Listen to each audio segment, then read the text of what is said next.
নমস্কাৰ মই doctor Panchanan Pigou আপোনালোক সকলোকে পুনৰ স্বাগতম জনাইছো মোৰ ইউটিউব চেনেল ডক্টৰ P63 লে বহুত দিন মই ভিডিঅ' দিব পৰা নাছিলো কাৰণ ব্যক্তিগত কিছুমান অসুবিধা আৰু অফিচিয়েল কাম থকাৰ কাৰণে সময় পোৱা নাছিলো আশা কৰিছো আপোনালোক সকলোৰে ভাল মই আজি এই ভিডিঅ'টো বনাইছো এটা বিশেষ আপোনালোকক এটা নিউজ দিবলে এটা ভাল খবৰ যি সকল ব্যক্তি বা যি সকল ইচ্ছুক পালক ভাবি আছে যে আপোনালোকে এটা গাহৰি ফাৰ্ম খুলিম বুলি ভাবি আছে বা এটা কমাৰ্শিয়েল লেয়াৰ ফাৰ্ম খুলিম বুলি ভাবি আছে কেন্দ্ৰৰ কাৰণে এটা ভাল খবৰ কাৰণ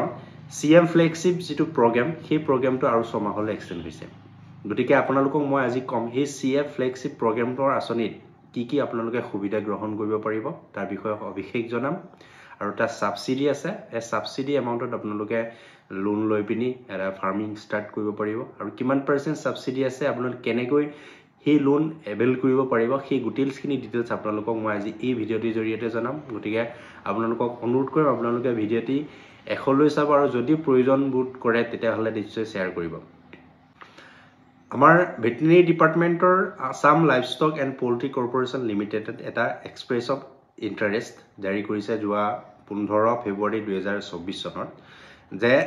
যেটো সিএম ফ্লেগশিপ প্ৰগ্ৰাম সেই প্ৰগ্ৰামটো আৰু 6 মাহলৈ এক্সটেন্ড কৰা হৈছে প্ৰথমে আপোনালোকক জনা সিএম ফ্লেগশিপ প্ৰগ্ৰামৰ কি সিএম ফ্লেগশিপ প্ৰগ্ৰাম আঁচনিৰ জৰিয়তে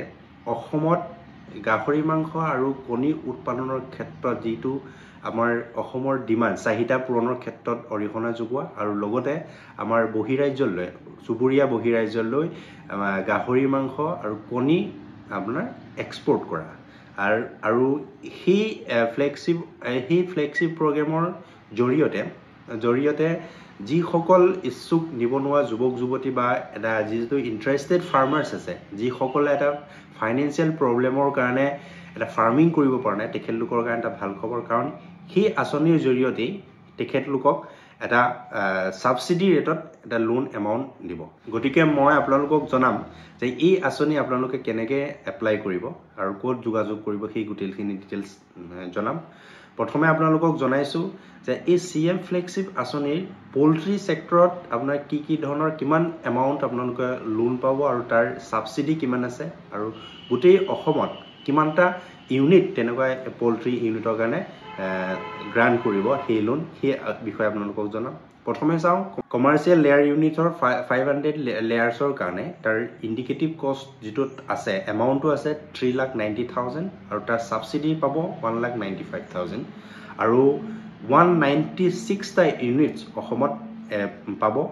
আৰু কমাৰ্শিয়েল পুলেট ট্ৰেডিং ইউনিট যেটো আপোনাৰ 1600 এনুৱেল প্ৰডাকশন কেপাসিটিৰ কাৰণে এটা ইন্ডিকেটিভ কষ্ট হৈছে 30 লাখ আৰু তাৰ সাবসিডি হৈছে আপোনাৰ 10 লাখ আৰু তাৰ গোটেই অসমত 6টা ইউনিট তেনেকুৱা দিব ঠিক তেনেকৈ আমি যদি ফিগাৰী সেক্টৰ চাও ফিগাৰী সেক্টৰৰ কাৰণে 100 চাও প্লাস আপোনাৰ 20 বোৰ্ডস আৰু 500 গ্ৰোৱাৰ ফিগৰ কাৰণে 3 crore এমাউন্ট আছে আৰু তাৰ সাবসিডি হৈছে 1 crore আৰু তাৰ কাৰণে গোটেই অসমত এটা ইউনিট দিব ঠিক তেনেকৈ 25 চাউস প্লাস 5 বোৰ্ড আৰু 125 গ্ৰোৱাৰ ফিগৰ কাৰণে তাৰ ইন্ডিকেটিভ যেটো কষ্ট আছে এটো হৈছে 75 লাখ আৰু তাৰ যেটো সাবসিডি আছে 25 লাখ আৰু গোটেই অসমত 5টা ইউনিট দিব আৰু 2 চাউ ব্ৰিডিং ইউনিটৰ কাৰণে 64,000 ইন্ডিকেটিভ কষ্ট আৰু তাৰ সাবসিডি হৈছে 32,000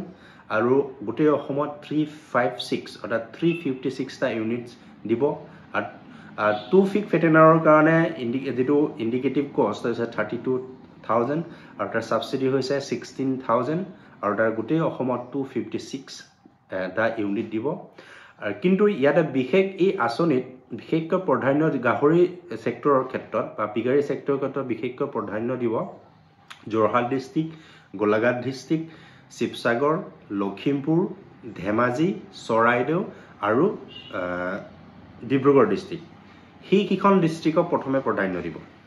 যদি আপোনালোকে অধিক জানিব বিচাৰে তেতিয়া হলে www.elpco.gov.in এই ওয়েবসাইটত আপোনালোকে চেক কৰিব পাৰে তাৰ ক্ৰাইটেৰিয়া কিমান কোড কি ইউনিট আছে সেই ওয়েবসাইটত গৈ পিনে আপোনালোকে চেক কৰিব পাৰে এতিয়া আপোনালোকক কওঁ যে এই লোন আপোনালোকে বা সেই আঁচনি কেনেদৰে আপোনালোকে এপ্লাই কৰিব প্ৰথমে আপোনালোকে য'ত আপোনালোকৰ ফাইনান্সিং বেংক বেংকত যাব লাগিব আৰু এই বেংকত আপোনালোকে এপ্লাই কৰিব লাগিব এপ্লাই কৰাৰ পিছত বেংকত এপ্লাই কৰাৰ পিছত আপোনাৰ ডিস্ট্ৰিক্ট ভেটেৰিনেৰী অফিচত যাব লাগিব ডিস্ট্ৰিক্ট ভেটেৰিনেৰী অফিচৰ পৰা এলকো অৰ্থাৎ Assam livestock and poultry corporation limited খানাপাৰাত অৱস্থিত সেই অফিচলৈ যাব আৰু সেই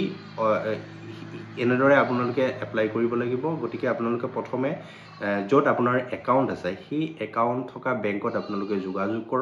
যোগাযোগ কৰি আৰু আপোনালোকে অনলাইন পাই যাব ফৰ্ম www.elco.gov.in এই ৱেবছাইটত গৈ পিনে আপোনালোকে ফৰ্ম ডাউনলোড কৰি ল'ব পাৰে আৰু সেই ফৰ্মত যিখিনি প্ৰয়োজনীয় নথিপত্ৰ আছে সেই নথিপত্ৰ আৰু যি ফৰ্ম ফিলআপ কৰিব লাগে সেই ফৰ্ম ফিলআপ কৰি পিনে আপোনালোকে প্ৰথমে বেংকত যাব আৰু বেংকত যোৱাৰ পিছত বেংকৰ যেতিয়া চেংচন নাম্বাৰ হ'ব সেই চেংচন নাম্বাৰটো লৈ পিনে আপোনালোকে ডিস্ট্ৰিক্ট ভেটেৰিনেৰী অফিচত যাব লাগিব ডিস্ট্ৰিক্ট ভেটেৰিনেৰী অফিচৰ পৰা আপোনাৰ যিটো ফাইল এই ফাইলটো